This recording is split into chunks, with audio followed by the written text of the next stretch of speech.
Here with reaction, Fox News contributor, former Speaker of the House, Newt Gingrich.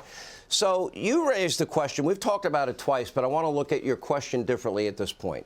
And that is, you feel after the midterm you have to rethink every election model you have believed in your entire political career and as a great historian. My question is, my only fear about Georgia is not that Herschel can't win. I think he can.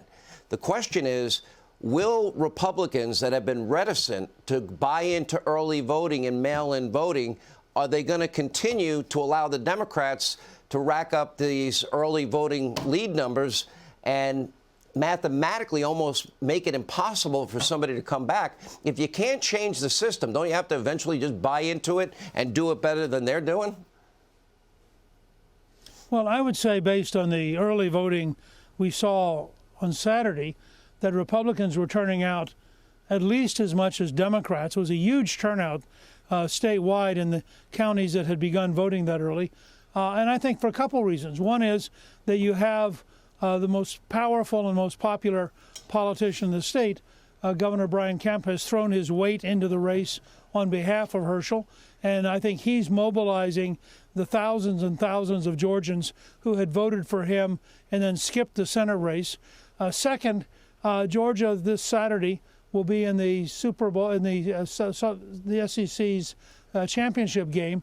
The last time Georgia was undefeated for the entire regular season, Herschel Walker was playing at Georgia. So I think he has, with Vince Dooley's ad, which he made just before he passed away, endorsing Herschel, I think Herschel has a certain emotional pull for a lot of Georgians. And third, a lot of Republicans are beginning to realize being 50-50 is very different than being 51-49 in the Senate. At 50-50, you have power sharing on every single committee. At 51-49, the Democrats control every single committee. So this is a very big race, and I think Georgians are beginning to respond to the idea. They don't want Warnock, who's a hard left, big tax increase, beyond Joe Biden, frankly, beyond Bernie, really a socialist kind of guy. They don't want Warnock being the deciding vote in the U.S. Senate. And I think you're going to see Herschel do very well. And I do think you're going to see a lot of Republicans turn out before Election Day. If Herschel runs, tell me if you think I'm wrong. I think the odds that Joe Manchin switching parties is far greater than it's ever been for this reason. When he was going against the administration, ending the legislative filibuster, and going against Chuck Schumer, his approval rating was in the 70s. Since he went along with the Inflation Reduction Act, it's been, now I think the last one I saw was in the 30s. Now, what's interesting, he was promised a pipeline if he would go along with Schumer and Biden. And then after he went along with that deal, they didn't give him the pipeline, and they're not giving him the pipeline. And Joe Biden, just before November 8th, made the comments about eliminating all coal-fired power plants and ending all drilling in America completely. Now, that will destroy the economy of West Virginia. If Herschel won, would that give an opportunity? Would it be a possibility that Joe Manchin says, I've had it, you broke your word, you broke your promise to not only me, but the people of my state, I'm out of here? Well, look, I think it's clearly possible that Manchin at that point would decide to switch parties and join the Republicans. If in fact Warnock wins, they won't need Manchin. They'll be able to govern at 50-50 with Manchin voting no, and they'll have Kamala Harris be the tide-breaking vote. But if Herschel wins, then all of a sudden, I think once again you have enormous power in Manchin. And he's got to decide, does he want to go back home and run for re-election, in which case he'd be vastly better off as a Republican.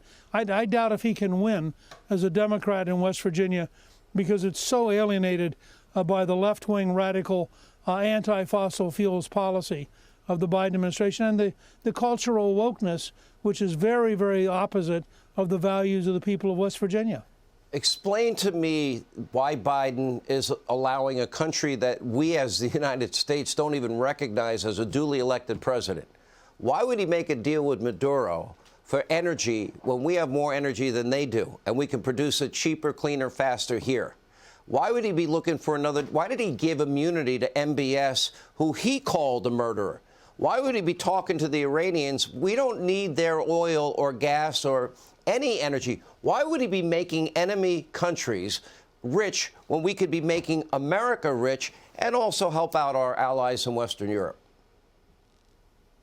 You know, in 1984 at the Republican National Convention, Ambassador Jeane Kirkpatrick gave an amazing speech in which he talked about the Democrats as blame America first and went through a whole series of things and said in every case they blame America first.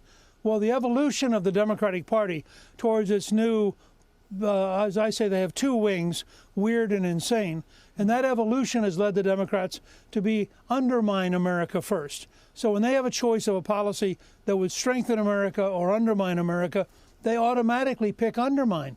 So you could be pumping oil, as you point out absolutely correctly. You could get oil and gas out of western Pennsylvania. You could get it out of eastern Ohio. You could get it out of West Virginia, North Dakota, Oklahoma, Texas, Louisiana, all across the country. Or you could rip off the American industry, lay people off, cripple us as a country, and buy it from dictators around the world.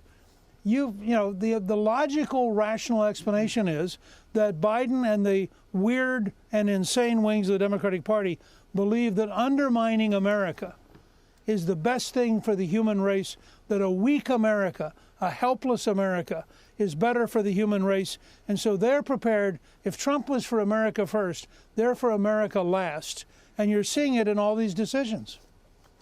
Wait till everybody's going to see their heating bills. There are predictions of 30 to 45% increases, and by the way, shortages that may actually result in blackouts in New England this winter. And if that happens, that would be a disaster. Hey, Sean Hannity here. Hey, click here to subscribe to Fox News YouTube page and catch our hottest interviews and most compelling analysis. You will not get it anywhere else.